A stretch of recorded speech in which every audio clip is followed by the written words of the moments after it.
yang gak mewah, biasa-biasa aja, dan isinya cuma itu-itu saja, tempat di mana orang-orang berkumpul, nongkrong, menjernihkan pikiran, bermaksiat. Sipus kecil yang lucu sedang bersantai mencoba untuk melupakan perkataan dokter yang mengatakan bahwa hidupnya sudah tidak lama lagi, dan mencoba meyakinkan dirinya mungkin dia akan abadi. Namun di sela-sela waktu ketika dia sedang bersantai dengan minuman haramnya, seorang atau lebih tepatnya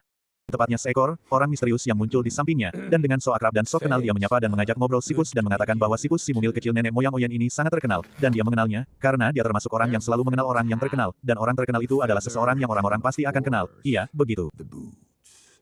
Hingga dengan watadosnya, serigala sok asik itu mengeluarkan sebuah lembaran, yang mana lembaran itu adalah sebuah undangan sayembara bagi siapa yang bisa menangkap Sipus es hidup atau mati, dengan mengatakan pada Sipus, si kucing mungil mirip Oyen itu, bahwa dia meminta sebuah tanda, yang biasanya dituliskan oleh seseorang, pada sebuah kertas, sebagai tanda, yang biasanya dikenal dengan tanda tangan.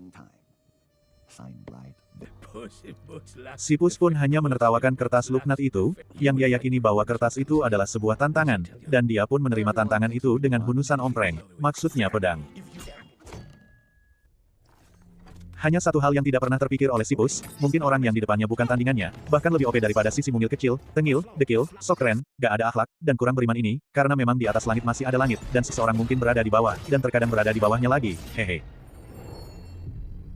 Dan sebagaimana yang sudah bisa diperkirakan, Sipus kesulitan untuk melawan seekor orang misterius ini, dan dengan mudah dia dikalahkannya, hingga di detik-detik ketika seorang hamba sudah dekat dengan Tuhannya, dia pun sadar mungkin bahwa perkataan sang dokter itu benar, bahwa seorang hamba itu pada dasarnya terbuat dari tanah, dan Sipus pun merasa bahwa dirinya akan segera direturn kembali menjadi tanah. Hingga dalam seumur hidupnya yang 9 nyawa dan tersisa satu ini, dia mengikuti kata-kata dari lubuk hatinya yang paling dalam, untuk menggunakan sebuah metode, teknik atau senjata terakhir untuk menjaga martabat hidupnya.